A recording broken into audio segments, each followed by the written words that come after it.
decided to offer them political asylum.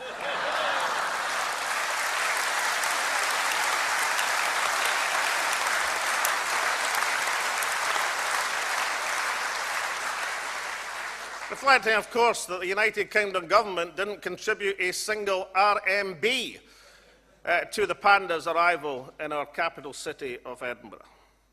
Friends, the people of Scotland have got wise to these scare stories. It was a Westminster tactic tried before to stop devolution. It failed then because the people of Scotland saw it for what it was: empty, hollow, negative scaremongering. It failed then, and it will fail now.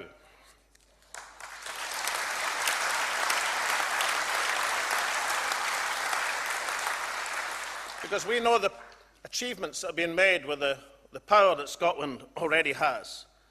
We have seen the progress as a country that's been made in those areas where our nation already has some independence. In our National Health Service, record low waiting times, record high satisfaction with the job our health professionals do, prescription charges abolished. Nye Bevan once said that no society can legitimately call itself civilized if a sick person is denied medical aid because of lack of means. It is in that spirit the SNP and government continues to protect frontline health spending, despite the Westminster cuts and despite the huge pressures on our budget. Friends, with the people of Scotland in charge of Scotland's health service, we can choose and have chosen a different path. A path that reflects Scotland's social democratic consensus, our shared progressive values, our priorities as a society. A Tory Prime Minister once told us there was no alternative to her policies. On the health service, we are showing our friends in England that there is an alternative. And let me be absolutely clear, because of the independence we have over Scotland's National Health Service, this government, this SNP government, will ensure that Scotland's National Health Service is never for sale.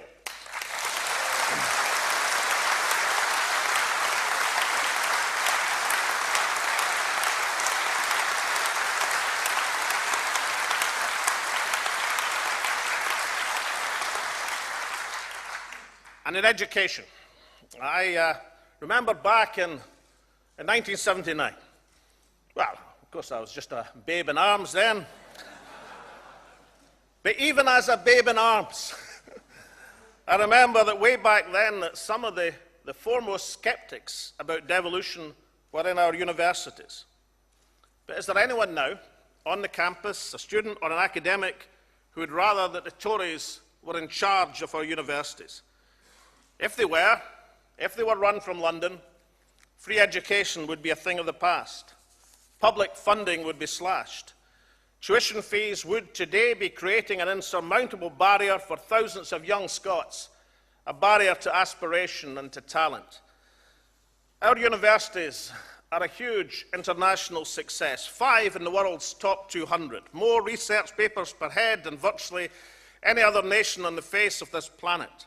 With the protection and independence that we as a Scottish Parliament have given them from the Philistines of Whitehall.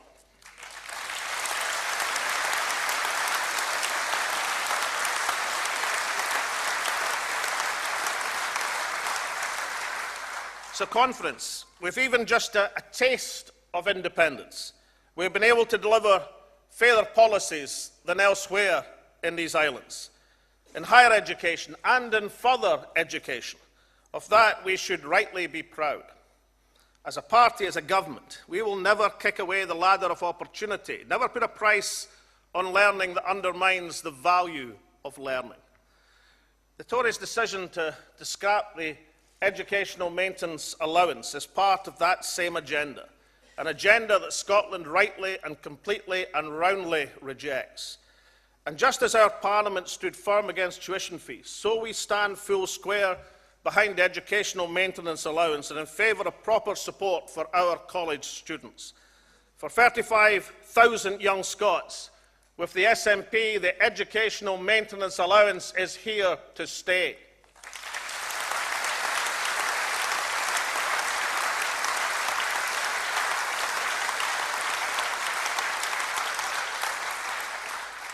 Delegates, progress in our National Health Service and education in creating safer communities. Earlier this week, official statistics were published showing 17,343 police officers in Scotland. For the fourth year in a row, the SNP government has delivered and protected the 1,000 extra police officers in our communities. A truly remarkable achievement, given Westminster government's funding cuts, and one, of course, which the Labour Party said would take us 13 years. In this, another area of public life, where we have an element of independence, we can choose a better way. As we work to keep the police officers in our communities, delivering a 35-year low in recorded crime and a fear of crime that continues to fall. Down south, they look to privatise, yes, privatise key police functions, investigating crime, detaining suspects, and even patrolling neighbourhoods. Additional functions of the police now open not just to the highest bidder, but to the lowest common denominator. And now the United Kingdom government's own figures reveal that England will see a 16,000 reduction in the number of police. Conference, the contrast is very clear. More bobbies in the beat in Scotland or cuts to coppers under Cameron.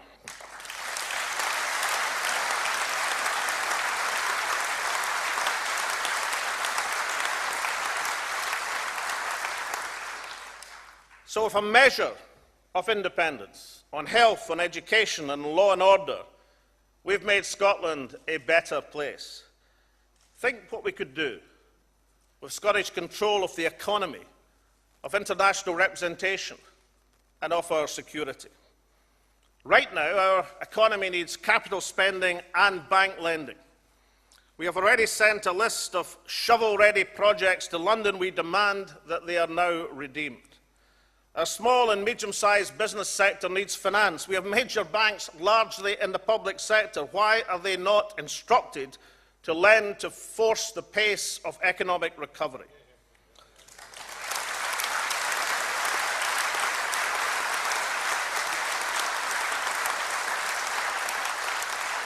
Of course, we now know from the official figures from last year that with control of our own finances, Scotland would have been £2.6 billion better off. £510 for every man, woman and child in this country. Money which could have been used to invest in the economy, to reduce borrowing or to save for the future. In a devolved Scotland, we can demand. In an independent Scotland, we can deliver.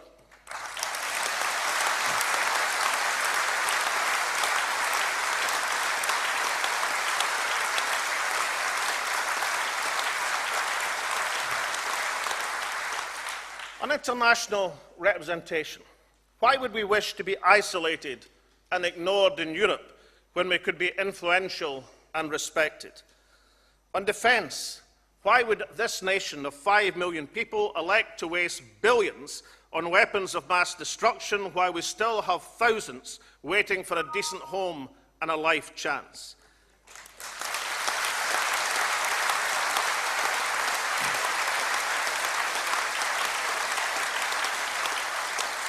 Independence, friends, means real security. Westminster would spend on nuclear weapons, which could destroy the world. Scotland should spend on social provision, which could be the envy of the world.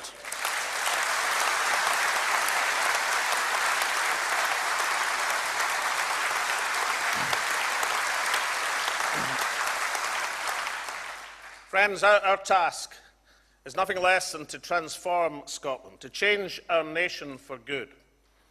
In the local elections in May, we can take the next steps on that journey. Elect a strong team of SNP councillors who will put their communities first. Conference, these elections are about local services. Help for hard-pressed families with the council tax freeze. Safer streets and keeping the 1,000 extra police. About giving our unpaid carers more of the support that they need. Every vote for the SNP is a vote to build recovery with investment in new homes and new schools, investment in jobs and training. We hear and we understand the pressures individuals and families are facing across our nation. And step by step, we will deliver. We will use the powers that we have today, and together we will make Scotland better. That's right and good in itself. But friends, it is more. It is a statement of intent. It's a signal of the nation we can be and we will be with the powers of independence. For parents, for young Scots, we know where our nation must be with world-class childcare. And we know how we can get there. Already new investment in children's centres through the Sure Start Fund, a retargeting of resources through the Early Years Fund, and at these elections, a new step forward.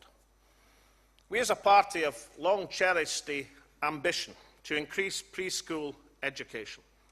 In our first term, we moved from 412 hours to 475 hours free preschool per annum, benefiting 100,000 children a year. Now we intend to move further and to place it in statute so that families in every part of Scotland can share in that benefit. Conference, we will place into the new Children's Bill introduced to Parliament next year a statutory guarantee of over 600 hours of free nursery education for every Scottish 3- and 4-year-old.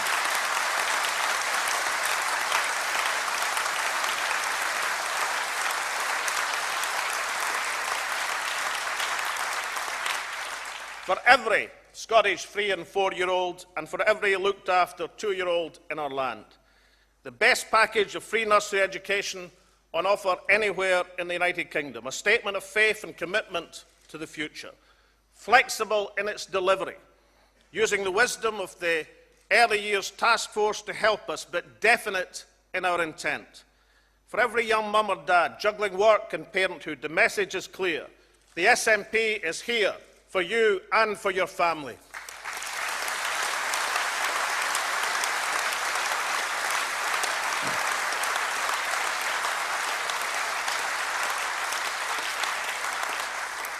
And friends, the SNP is here to build a fairer Scotland.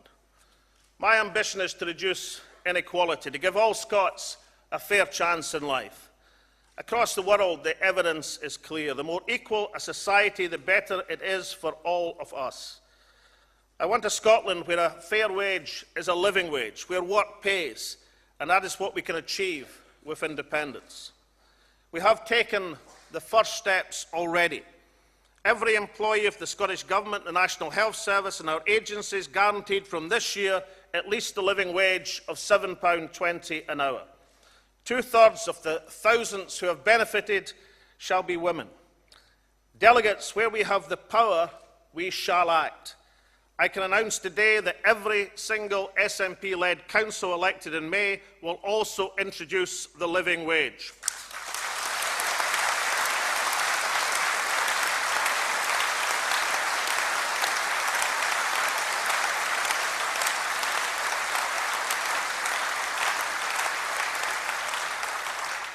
Thousands more of our lowest paid workers will receive fair pay and fair play with the SNP, putting more money in their pockets, putting more money to boost the local economies as we build towards a Scotland that is a living wage nation.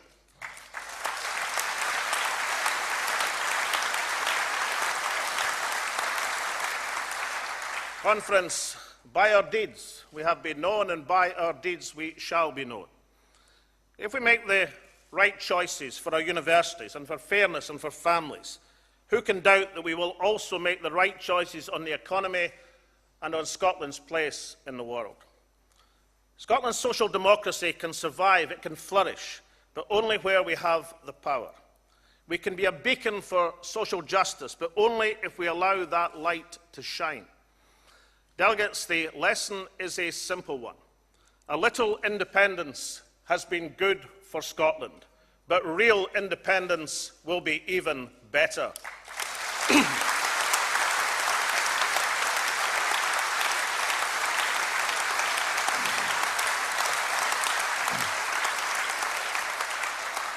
So let us set out the task that lies before us. We have to put the vast resources of this country to work for the benefit of the people, creating a competitive economy and in doing so creating new opportunities and new jobs, saving and investing our offshore energy wealth as a guarantee of a safer and secure future. Scotland not just a nation of promise, but of potential fulfilled, standing taller in the world, speaking with our own voice, a partner for justice and a partner for peace. Friends, these things and more are just a yes vote away.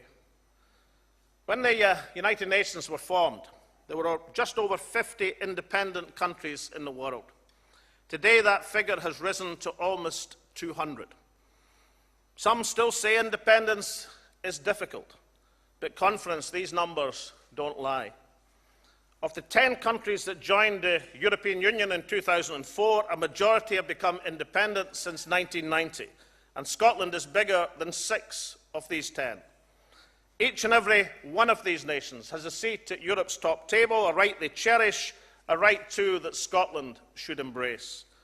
Because being independent is the most natural thing in this world. It's what we seek as individuals for our own families. It's the point we take responsibility for our own future and our own success. We're able to speak with our own voice, choose our own direction, and contribute in our own distinctive way. With independence, we stand on our own 2 feet, but we don't stand on our own. We gain a new, more modern relationship with the other nations of these islands, a true partnership of equals. A 21st century social union replacing a political union that's long past its sell-by date.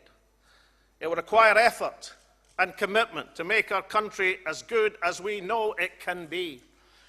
A Scotland that is better than the one we have today. A more successful Scotland that we can pass on proudly to future generations. So let us now heed the words of the patriot, Fletcher of Saltoun. Go forward into the community of nations to lend our own independent weight to the world. Sometimes on the road you travel, it stays all uphill. Let's work together. Come on, let's work together. You know, together we will stand. Every boy, girl, woman, and a man.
as I've just been told by our Deputy Leader, our Deputy First Minister, that the elections are less than 8 weeks away.